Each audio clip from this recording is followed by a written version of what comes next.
ਬੋਲਣ ਵਾਲੇ ਦਾ ਆਪਣਾ ਇੱਕ ਸਕਾਫਤ, ਆਪਣਾ ਕਲਚਰ, ਆਪਣਾ ਰਹਿਣ-ਸਹਿਣ ਤੇ ਉਹਦੀ ਇੱਕ ਅਲੱਗ ਪਹਿਚਾਣ ਹੁੰਦੀ ਹੈ ਤੇ ਇਹੋ ਜਿਹੀਆਂ ਚੀਜ਼ਾਂ ਹੁੰਦੀਆਂ ਰਹਿੰਦੀਆਂ ਨੇ। ਹੁਣ ਉਸ ਬੰਦੇ ਕੋਲੋਂ ਇੱਕ ਗਲਤੀ ਹੋ ਗਈ ਹੈ ਯਾਰ, ਚਲੋ ਉਹਨੂੰ ਉਹਦੇ ਉੱਤੇ ਮੇਰਾ ਖਿਆਲ ਆ ਕਿ ਮੈਂ ਵੀ ਰਾਈ ਬਰਾਦਰੀ ਨਾਲ ਮੇਰਾ ਤਾਲੁਕ ਹੈ।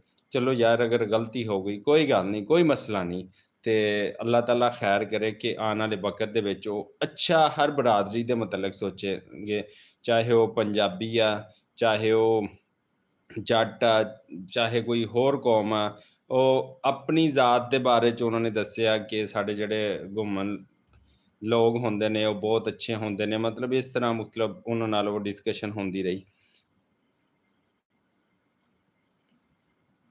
तुम पाकिस्तान में हो या इंडिया में? मैं जी पाकिस्तान में हूँ। ਅੱਛਾ ਜੀ, ਤੇ ਉਹਦੇ ਨਾਲ ਫਿਰ ਉਹ ਜਿਹੜੀਆਂ ਚੀਜ਼ਾਂ ਨਾ ਵੱਧ ਗਈਆਂ। ਵੱਧ ਇਸ ਤਰ੍ਹਾਂ ਗਈਆਂ ਕਿ ਮੁਖਤਲਿਫ